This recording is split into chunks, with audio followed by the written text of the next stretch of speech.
نن بیا پر دې خلک لګیا دي زه د دې مشرانو څخه بخښنه غواړم نن بیا پر دې خلک لګیا دي نن بیا خلک دا پښتو ماتوي نن بیا خلک ژبه یې پښتو ده خبره ډېره د لوچګانو غپه کوي چې هغه د ځان د ذات او هغه له پښتون کامه سره سمون نه خوري ډېره د افسوس خبره ده چې له ځانه سره لفظ د سردار لګولی دی دی د بازار د تړې والا الفاظ استعمالوي چې دا د ده توهین دی چې دا یې له ځانه سره کوي نن سهار د مورنۍ زبروز ده په ګرد وطن کې پښتونخوا ملیانې پارټۍ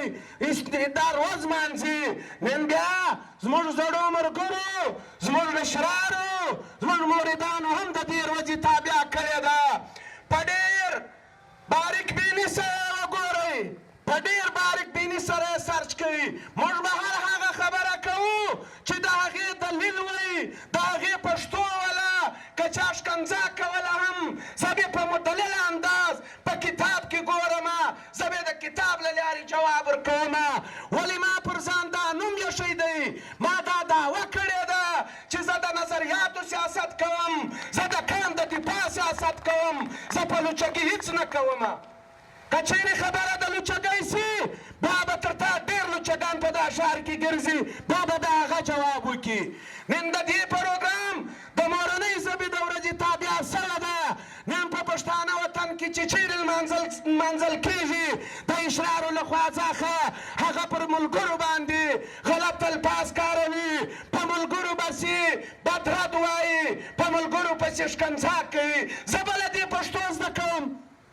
دا یویشتمه صدۍ دا یویشتمې صدۍ ځوانان دا به چش له تا زده کوي چې په ولیار د پښتو په ورځ یې و ما ته د پښتو امیت راشوی او په هغه جلسه کې د تود سړي ته یې چې پلانه منافقه دا ته و ما ته پښتو راشوی دا تا ولس ویني دا ته پښتو نه ښیې دا ته د پښتو خاین یې تا له 1900 کاله له مخه هم په 3,500 روپۍ ګزاره کوله د دې پښتو مخنیوی به کوې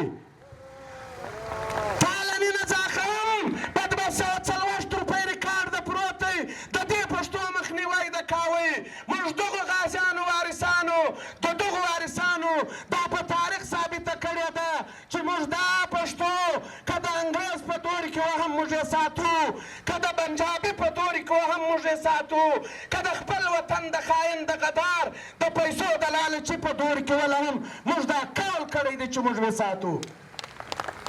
عزیزانو دلته خلک خبره کوي چې موږ د پلانې د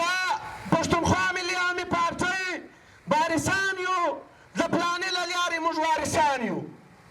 د خوانې شهید عبدالصمد خان پرون نه بله ورځ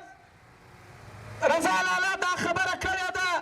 چې د خانې شهید عبدالصمد خان موږ دا خلک وارثان یو د ده د نظریاتو د ده د فکر موږ دا په دعوه رایو چې پرون دې هم وارثان وو نن یې هم وارثان یو دلیل یې دا دی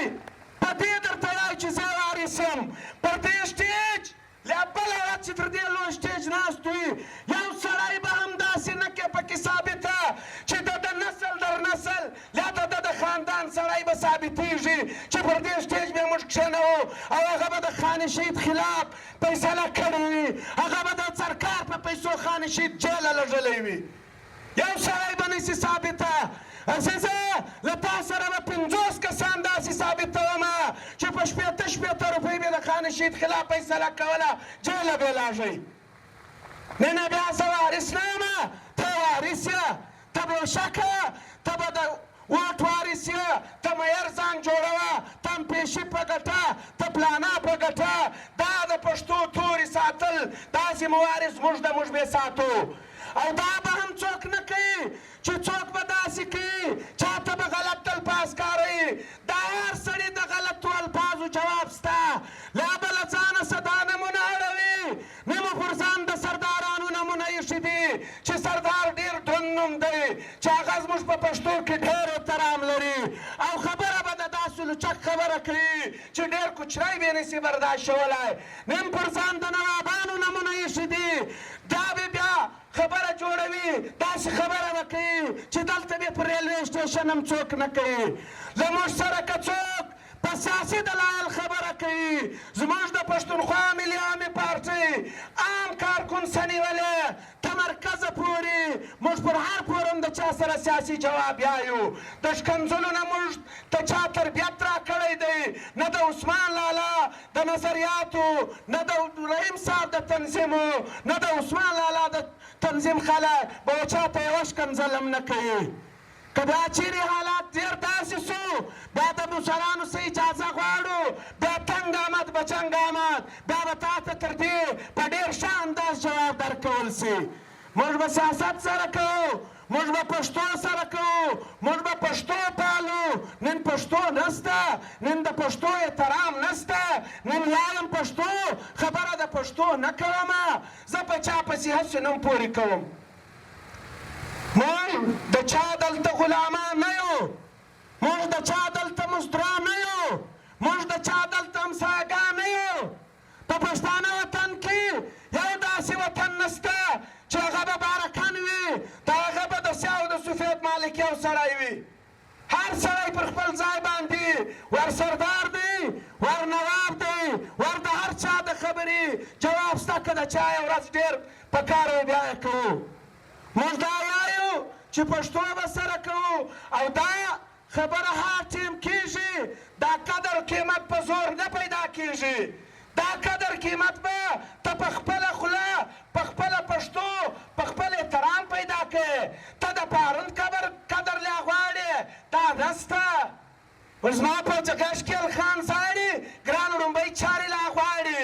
دا ټیم د وطن سره وفاداره وې زما د سترګو تور وې که چیرې د وطن سره وفا نه کوې بیا هېڅ ګیله مه راځه کوه دا په خاطره پرېږدی دا قیمتونه ورله موږ ورکوو کنې په لال او په ګوهر کې څه دي دا قیمتونه ورله موږ ورکوو کنې په لال او په ګوهر کې څه دي یو دیدنو چې نصیب مې نه سو خاطره نور په مازدیګر کې څه دي چې موږ قیمت ورکاوی په هغه ورځ به د لال ګوهر قیمت وي چې موږ نه درکاوی بیا به تر دې ستا لاره غلطېږي ته به پر هر سټیج باندې که خدای کولی ونی کېږي ډېره مهرباني